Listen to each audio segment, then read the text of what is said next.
Hey there, truck enthusiasts! Welcome back to Vehicle School. Today, we'll explore 5 potential reasons why your F-150 interior lights won't turn on and provide solutions for each. Let's dive in. Point 1. Buttons are toggled off.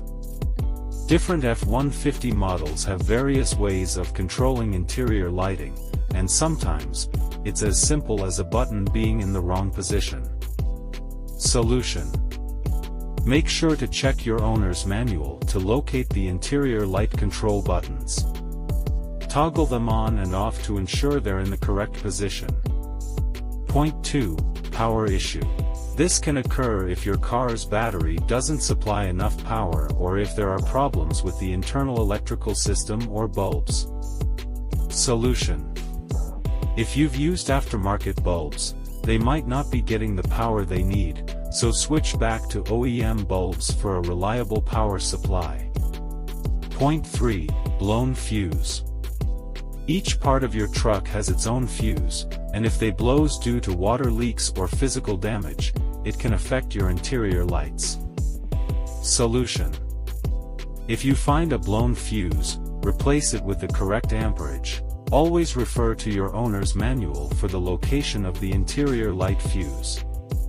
Point 4. Shorted circuits. This issue is often indicated by the FIRSCAN code B14AA11. Solution. If you find B14AA11, you may have a short circuit.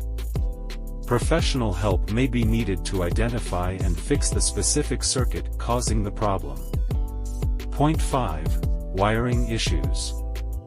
Last but not least, wiring issues, such as a rusted splice beneath the driver's rear door, can mess up the circuit that activates the interior lights when the door opens. Solution.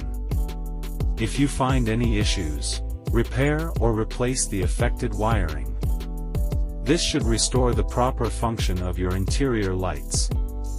I hope this video helps you get your interior lights shining bright again. If you found this video helpful, don't forget to like, share, and subscribe. Thanks for watching, and drive safely.